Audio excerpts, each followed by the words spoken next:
பிசிக தலைவர் திருமாவளவன் அவர்கள் டிவிகேவோட நாங்கள் கூட்டணியில் இல்லை, டிஎம்கேவோட நட்பு தொடருது அப்படின்னு சொன்னதுக்கு வைகோ, மாணிக்கம் தாக்கூர்லாம் கடும் எதிர்ப்பு தெரிவிச்சிருந்தாங்க. அமைச்சரவையிலே இருந்துக்கிட்டு கூட்டணியில் இல்லைன்னு சொல்கிறது காமெடியாக இருக்குது அப்படின்னு விமர்சனம் பண்ணியிருந்தாங்க. இப்போ திருமாவளவன் இன்னொரு விஷயம் சொல்லியிருக்காரு.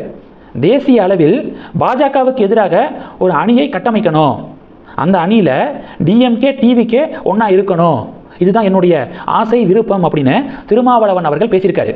அதாவது ஒரே டீமில் டிஎம்கேவும் இருக்கணுமா டிவிகேவும் இருக்கணுமா பிஜேபிக்கு எதிராக. இதெல்லாம் நடக்கிற காரியமா பாசு அப்படின்னு சொல்லிட்டு பலர் கமெண்ட் பண்ணுறாங்க. எலெக்ஷன் ரிசல்ட்டுக்கு பிறகு டிவிகே பிசிகா கிட்ட சப்போர்ட் கேட்டாங்க. பிசிகா உடனே கொடுக்கவே இல்லை, ரொம்ப நாள் யோசிச்சுக்கிட்டே இருந்தாங்க. எதுக்காக இந்த காலதாமதம் அப்படிங்கிறது லேட்டாக தான் புரிஞ்சிச்சு. திமுகவும் அதிமுகவும் ஒன்று சேர்ந்து திருமாவளவன் அவர்களை முதல்வராக்கக்கூடிய திட்டத்தில் இருந்தாங்க. அதனால தான் பிசிகா காலம் தாழ்த்தினாங்க, அவசரப்பட்டு டிவிகேவுக்கு சப்போர்ட் பண்ண வேண்டாம் அப்படின்னு காலம் தாழ்த்தினாங்க அப்படிங்கிறது லேட்டாக தான் புரிஞ்சிச்சு.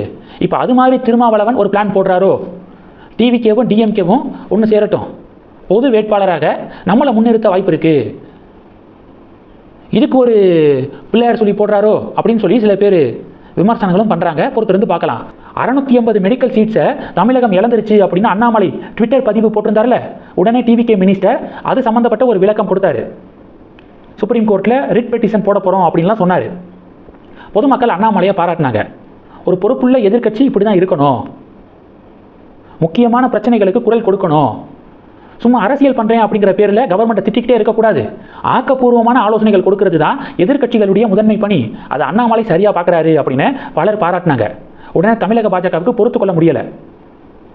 டைம்ஸ் ஆஃப் இந்தியாவில் தான் ஃபஸ்ட்டு வந்துச்சு, அண்ணாமலையே இதை ஒன்றும் கண்டுபிடிக்கல, டைம்ஸ் ஆஃப் இந்தியாவில் வந்ததை அண்ணாமலை ட்விட்டர் பதிவாக போட்டிருந்தாரு அப்படின்னு சொல்லிட்டு கதறினாங்க. அதான் பொதுமக்கள் கேட்டாங்க, நயினார் நாகேந்திரன் முதல்ல போட்டிருக்கலாம்லப்பா, அதை அவர் போடலையில, அண்ணாமலை தானே போட்டார் அப்படின்னு பதிலடி கொடுத்தாங்க. இதை நம்ம டீட்டெயிலாக எடுத்து சொல்லிட்டோம், பேசிட்டோம். இப்போ பிரச்சனை என்ன அப்படின்னா, 3 மெடிக்கல் காலேஜஸுக்கு தானே யூனிவர்சிட்டி அந்தஸ்து கிடைச்சிருக்கு. அதனால தான் 680 சீட்ஸை தமிழகம் இழக்க போகுது.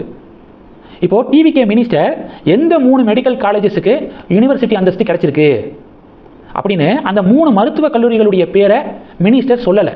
ஏன் சொல்லலை அப்படிங்கிற கேள்விகள் முன்வைக்கப்படுது. அந்த கல்லூரிகளுடைய பேரை சொல்ல நான் விரும்பலை அப்படின்னு சொல்லிட்டு தான் மினிஸ்டர் அவருடைய பேச்சையே ஆரம்பிக்கிறாரு. ஏன் அந்த கல்லூரிகளுடைய பேரை சொல்கிறதுல அப்படி என்ன தயக்கம் அப்படின்னு அண்ணாமலை ஆதரவாளர்கள் கேள்விகள் எழுப்புறாங்க. அண்ணாமலை அவருடைய ட்விட்டர் பதிவில் அந்த 3 கல்லூரிகளுடைய பேரை சொல்லியிருக்காரு. செயின்ட் பீட்டர்ஸ் மருத்துவக் கல்லூரி, தனலட்சுமி சீனிவாசன் மருத்துவ அறிவியல் நிறுவனம், சீனிவாசன் மருத்துவக் கல்லூரி. இந்த 3 கல்லூரிகளுடைய பேரை அண்ணாமலை சொல்லியிருக்காரு. ஏன் டிவிகே மினிஸ்டர் பேரை கூட சொல்லலை அப்படின்னு சொல்லிட்டு ஒரு டிபேட் நடக்குது. இது டிபேட் நம்பர் 1. ரெண்டாவது, இந்த 3 மருத்துவ கல்லூரிகளை யார் மேனேஜ் பண்ணுறது அப்படிங்கிற ஒரு டிபேட்டு. சமூக வலைதளத்தில் பலர் என்ன சொல்கிறாங்கன்னா, முதல்ல செயின்ட் பீட்டர்ஸ் மெடிக்கல் காலேஜ் இருக்குல்ல, ஓசூரில் இருக்குது, ஒரு ட்ரஸ்ட்டு தான் அந்த செயின்ட் பீட்டர்ஸ் மருத்துவ கல்லூரியை மேனேஜ் பண்ணுறாங்களாம். அந்த ட்ரஸ்ட்டுடைய ஃபவுண்டர் சேர்மன் யார் தெரியுமா? தம்பிதுரை அவர்கள். அதிமுகவில் இருக்கக்கூடிய தம்பிதுரை இருக்கார்ல, அவர் தான் செயின்ட் பீட்டர்ஸ் மெடிக்கல் காலேஜை மேனேஜ் பண்ணக்கூடிய அந்த ட்ரஸ்ட்டுடைய ஃபவுண்டர் சேர்மன். அடுத்து பெரம்பலூரில் இருக்கக்கூடிய 2 மெடிக்கல் காலேஜஸ், ஒன்று தனலட்சுமி சீனிவாசன், இன்னொன்று சீனிவாசன் மெடிக்கல் காலேஜ். இது ரெண்டையும் மேனேஜ் பண்ணுறது டிஎம்கே எம்எல்ஏ கதிரவன் அவர்களோடது அப்படின்னு சொல்லிட்டு ஒரு டிபேட் நடக்குது. இது சோசியல் மீடியாவில் நடக்கக்கூடிய பெரிய டிபேட்டு. மூணாவது என்ன அப்படின்னா, அண்ணாமலை சொல்லியிருந்தார்ல, மெடிக்கல் காலேஜஸ் டீம்டு யூனிவர்சிட்டி அந்தஸ்தை வாங்கியிருக்கு, இதனால் இந்த யூனிவர்சிட்டியில் இப்போ புதுசாக போய் சேர்றவங்களுடைய ஃபீஸு 4 மடங்கு அதிகரிக்கும் அப்படின்னு சொல்லியிருந்தார்ல, அது உண்மைதாங்க. இப்போ கவர்மெண்ட் நிர்ணயித்திருக்கக்கூடிய சுயநிதி கல்லூரிகளில் ஃபீஸ் எவ்வளோ தெரியுமா? 4,35,000 5,40,000 ஃபீஸ் இருக்கணும். சுயநிதி மெடிக்கல் காலேஜஸுக்கு இவ்வளோக்குள்ளே தான் இருக்கணும். இதுவே நிகர்நிலை யூனிவர்சிட்டியாக ஆயிடுச்சுன்னா, அதான் டீம்டு யூனிவர்சிட்டியாக ஆயிடுச்சுன்னா, ஒரு வருஷத்துக்கு 20 லட்சத்திலிருந்து 35 லட்சம்குள்ளே அவங்க வந்து வசூலிக்கலாம். அதான் 4 மடங்கு அதிகரிக்குது பாருங்க. அடுத்து 7.5% ரிசர்வேஷன் அடிப்படையில் மெடிக்கல் சீட்டுக்கு போகிறாங்களே அரசு பள்ளி மாணவர்கள், அவர்களுக்கான மருத்துவ இடங்கள் 25 இடங்கள் பறிபோது. 25 அரசு பள்ளி மாணவர்களுடைய வாய்ப்புகள் வந்து பறிக்கப்படுது. அப்படிங்கிற இந்த ஒரு புள்ளி விவரத்தையும் புதிய தலைமுறை வெளியிட்டிருக்காங்க.